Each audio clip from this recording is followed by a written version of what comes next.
دیکھیے یہ پورا انسانی معاشرہ جو ہے اس کی جڑ بنیاد تو ہے فرد، ہر فرد۔ فرد ٹھیک ہوگا تو معاشرہ ٹھیک ہوگا، فرد ٹھیک نہیں ہوگے تو معاشرہ کیسے ٹھیک ہو جائے؟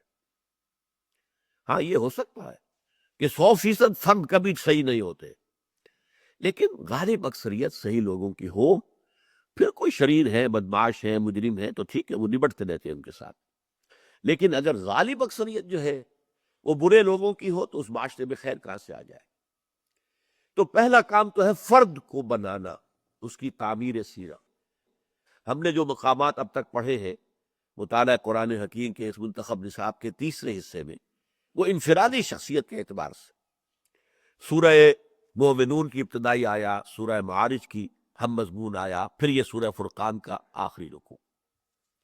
فرد سے آگے چلتے ہیں تو پھر ایک خاندان کا معاملہ آتا ہے، اور یہ خاندان جو ہے اگر یہ مضبوط ہو، مستحکم ہو، اس میں خیر ہو، صلاح ہو، اس میں امن ہو، شانتی ہو، اطمینان ہو، تو ظاہر بات ہے کہ پھر پورے معاشرے میں یہ ویلیوز پھیلیں گی۔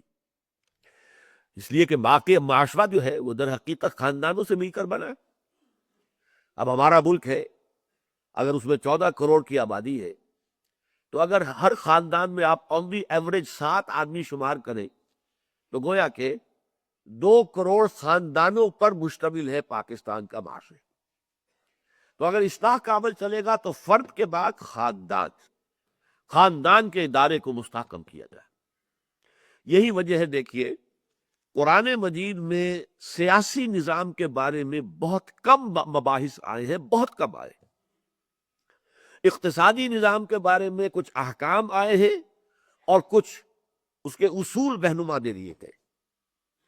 معاشرہ جب موجود میں آتا ہے خاندانوں کے جمع ہونے سے، اس کے بارے میں بھی معاشرتی ویلیوز کیا ہونی چاہیے، معاشرتی ایونز، برائیوں کا کیا تصور ہے، یہ بھی قرآن مجید میں آیا۔ لیکن سب سے زیادہ تفصیل کے ساتھ قرآن مجید میں آئلی قوانین آئے۔ کتنی تفصیل سے آئے؟ یوں سمجھیے ایک پیرامڈ ہے۔ پیرامڈ کیا ہے؟ سب سے زیادہ قرآن مجید کا حصہ آپ کو ملے گا فرد کو درست کرنے کے لیے، اس کے نظریات درست ہو، اس کے خیالات درست ہو، اس کے عقائد درست ہو، اللہ کو مانے، شرک سے بچے، توحید کو مانے، آخرت کو مانے، رسالت کو تسلیم کرے، پھر اس کے اعمال درست ہو، جس کو کہ ہم پڑھ رہے ہیں اس وقت جو ہے۔ اس کے بعد خاندان کی اصلاح ہو، خاندان مستحکم ہو، خاندان میں صلاحیت ہو، صالحیت ہو، پھر معاشرہ خاندانوں کے اوپر بھی مشتمل ہے، پھر ایک اقتصادی نظام، پھر ایک سیاسی نظام۔ یہ پیرامڈ ہے۔ سب سے زیادہ تفصیلی بات ہے انفرادی شخصیت کو درست کرنا، اور پھر اس سے کم یہ ہے خاندانی نظام کے لیے آئلی قوانین۔